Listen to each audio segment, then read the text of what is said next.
ዓለምን የገለበጡ ሙታንን ያስነሱ በየሀገሩ እየዞሩ ወንጌልን ያስተማሩ ታላላቆቹ ሐዋርያት ታላቅነት አገልግሎታቸው ከመጀመራቸው በፊት ምን አደረጉ?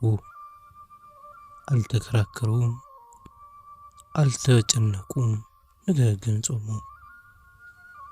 ዛሬ እኛ ግን ይህን የቄስ ጾም ነው እኔ ምን አገባኝ እያልን ከታላቁ በረከት እየሸሸን ይሆን? ለመሆኑ ጾም ለነፍሳችን ያለው ድብቅ ኃይል ምንድን ነው? አብረን እናያለን።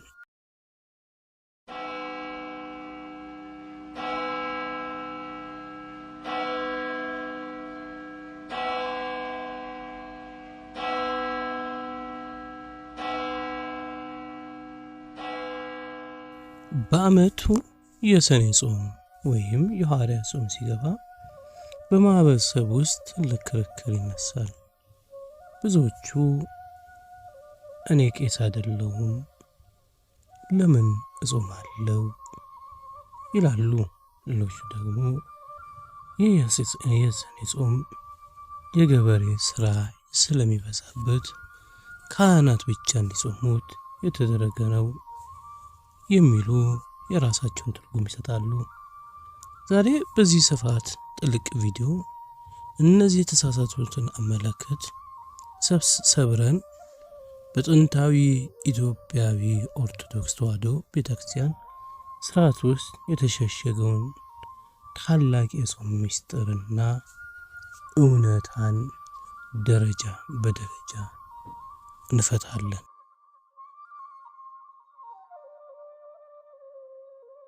ለመሆኑ ጾም ማለት ምን ማለት ነው? ጾም የግዕዝ ቋንቋ ሲሆን ጾም ማለት መከልከል ወይም ራስን መግዛት ማለት ነው። ይህ ማለት ግን እንዲሁ ዝም ብሎ መራም ማለት አይደለም። እውነተኛ ጾም ስጋን ለነፍስ የምናስገዛበት የሰው ልጅ እንስሳዊ ባህሪ አሸንፎ መላእካዊ ባህሪ የሚያቀናጅበት መንፈሳዊ ጉዞ ነው።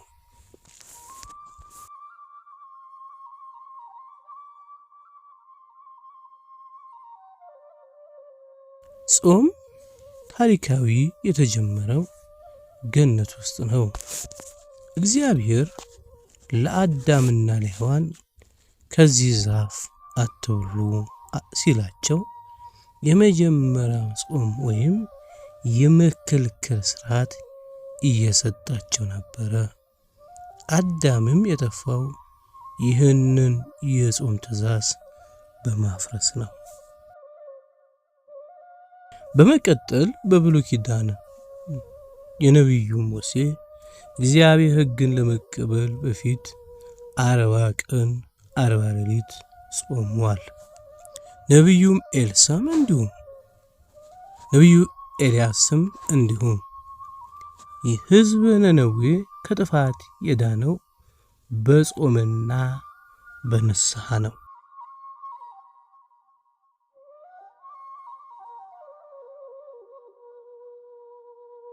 ወደ አዲስ ኪዳን ስንመጣ ጌታችን መድኃኒታችን ኢየሱስ ክርስቶስ የማዳን ሥራውን ከመጀመሩ እና ከዲያብሎስ ከመፈተኑ በፊት በገዳመ ቆሮንቶስ 40 ቀን 40 ሌሊት ጾሟል። ይህ የሚያሳየን ጾም ለማንኛውም መንፈሳዊ ሥራ መጀመሪያና መሠረት መሆኑ ነው።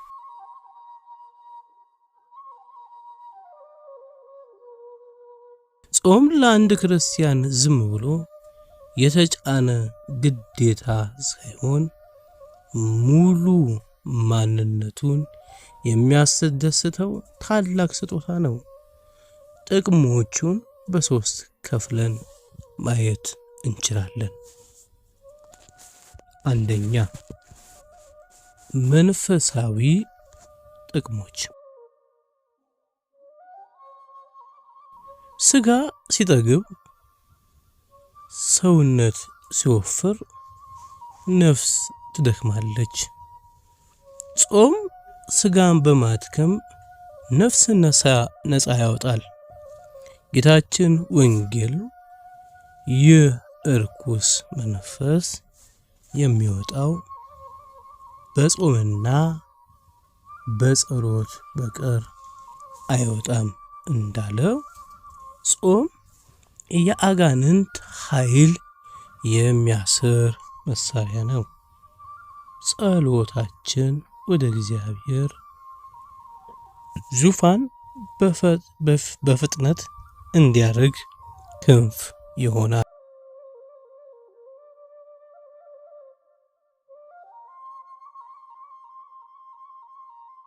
ሁለተኛው ስነ ልቦናዊ ጥቅሞች።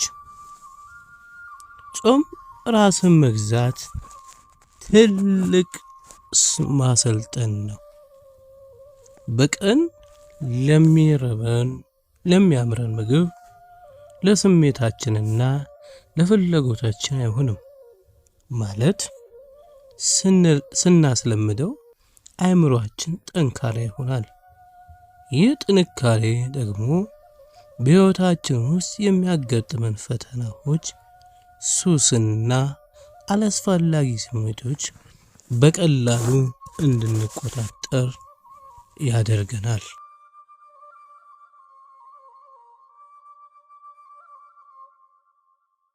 ሶስተኛውና የመጨረሻው አካላዊና የጤና ጥቅም። በአሁኑ ዘመን የሕክምና ሳይንስ ኢንተርናል ፋስቲንግ ወይም አውቶፊዚዮሎጂ የሰውነት ቁስል ያረጀ ሴሎችን ራሱ እየበላ የሚያደት እያለ የሚያስደንቀው ምስጢር ቤተክርስቲያናችን ከ1000 ዓመት በፊት በጾም ስርዓት ውስጥ ሰጥታናለች። ጾም የሰውነት ስብን ክሎሪን ይቀንሳል። ምግብ መፈጨት ስርዓትን ያሳፍ ካንሰር የመከላከል አቅሙን ይጨምራል። እንዲሁም አእምሮ የማሰብ ብቃቱን ከፍተኛ ደረጃ ያሻሽላል።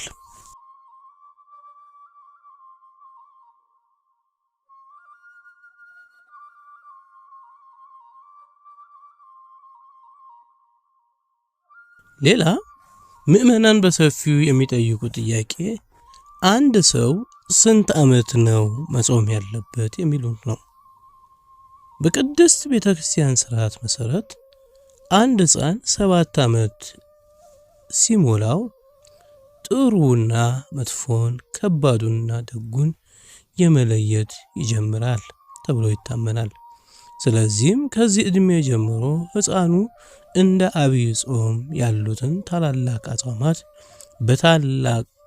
በጥቂት እስከ 6 ሰዓት ወይም እስከ እኩለ ቀን እየጾመ እንዲለማመድ ያደርጋል። ይህ በሕፃንነቱ ውስጥ መንፈሳዊ ጥንካሬ ይፈጥራል።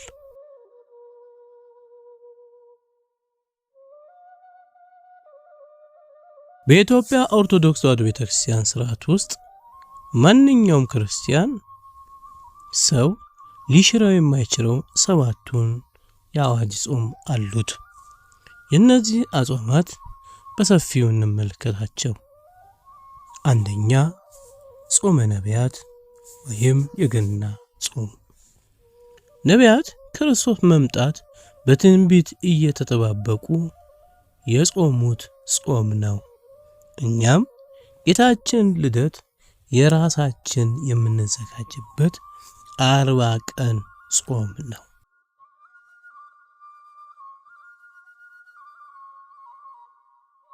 ሁለተኛው የገሃድ ጾም ነው።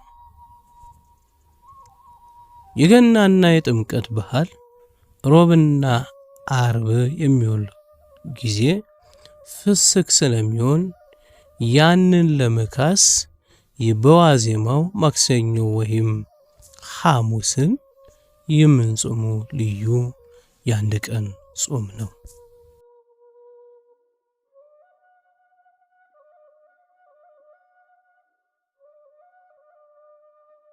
ሶስተኛ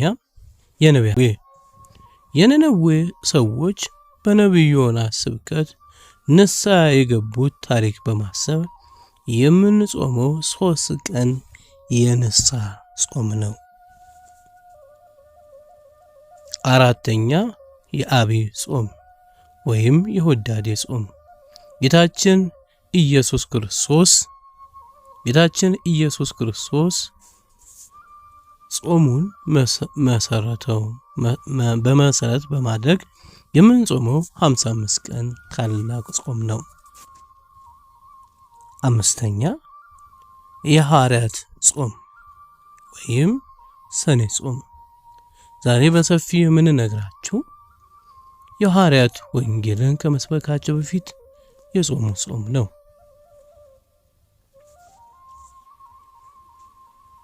ስድስተኛ ጾመ ድህነት ሮብና ዓርብ። ሮብ ጌታችን የተማከሩበት ነው። ጌታችንን ለመያዝ የተማከሩበት፣ ዓርብ ደግሞ የተሰቀለበት በማሰብ በሳምንቱ ከ50 ቀን ውጪ የምንጾመው ጾም ነው። የመጨረሻው ወይም 7ኛው ጾመ ፍስረታ የድንግል ማርያም ሥጋ ወደ ሰማይ በመፍለሱ ወይም በማረጉ ሐዋርያት ለማየት የጾሙት 15 ቀን የፍቅር ጾም ነው።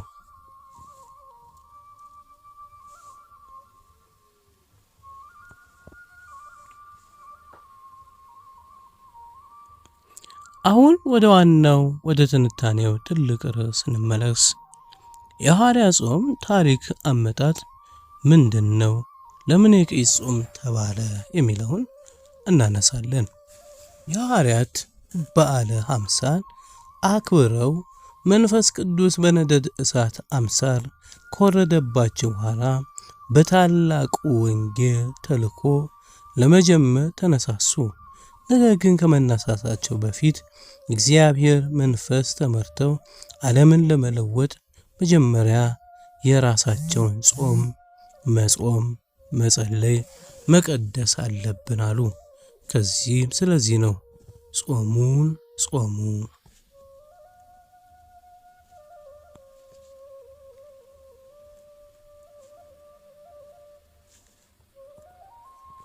ታዲያ ማህበረሰቡ ይህንን የቄስ ጾም ነው የሚለው ለምንድን ነው? ቀድሞ ባልነው ዘመን ህዝቡ በሰኔ ወር ከፍተኛ የግብርና ስራ የአዝመራ ላይ ስለሚሆን ረሃብ እንዳይደክም የሚለው ልማድ ካህናቱ፣ ዲያቆናቱ ግን በቤተ ክርስቲያን ዘግተው ሌሊትና ቀን በጥብቀት ይጾሙ ነበረ። ህዝቡ ይህንን አይቶ ይህ እነሱ የቄስ ጾም ነው በማለት ጀመሩ። ነገር ግን ይህ ፍጹም ስህተት ነው። እኛ የሐዋርያት ተከታዮች ነን ካልን እኛ በሕይወታችን ለመጀመር ስራችን እንዲሳካልን ለትዳሮቻችን፣ ለትምህርታችን እግዚአብሔር መንፈስ ቅዱስ ኃይል መሪነት ያስፈልጋል። ስለዚህ ይህንን ጾም እኔም አንተም አንቺም መጾም ይገባናል።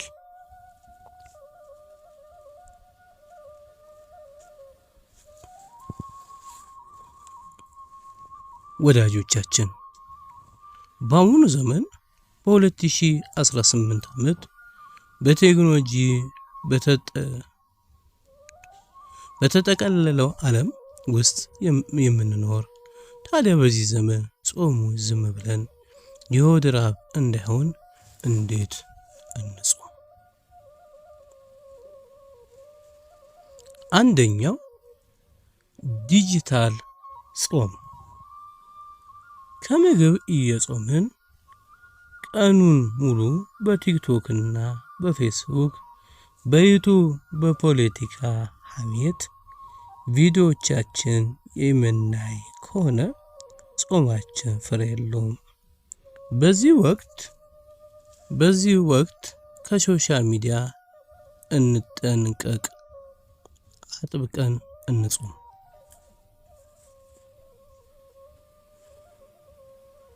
ሁለተኛ አንደበታችንና ልብ ጾም። ሆድ እየጾመ አንደበታችን ሰውን የሚያማ የሚሳደብ የሚቀጥፍ ከሆነ ጾሙ ከንቱ ነው። ልቦናችንም ከቂም ከበቀል እንጹም። ሶስተኛ ፍቅርና ምጽዋት ጾም። ጾም ያለ ምጽዋት ያለ ፍቅር ባዶ ረሃብ አምዳ ነው። ምግብ የቀነስን ወጪ ለተራበ ለታረዘ ለተቸገረ ወገን በማካፈል መጾም ጾሞቻችን በምግባር እናስበው።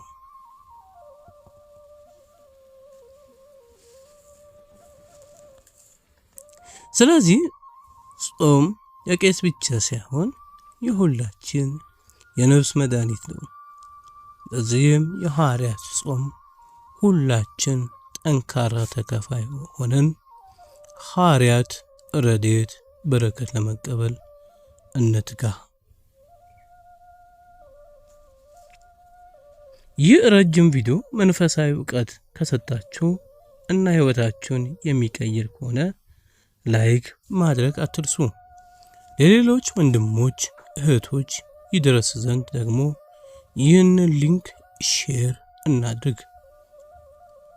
እንደዚህ ያለ ጠቃሚ የተዘጋጀ መንፈሳዊ ታሪካዊ ይዘት እንዲደርሳችሁ ቻናሉን አሁን ሰብስክራይብ በማድረግ ቤተሰብ ይሁኑ። የሐዋርያት በረከት የቅዱሳን ረድኤት ከሀገራችን ከኢትዮጵያ ከሁላችን ጋር ይሁን። መልካም የጾም ወቅት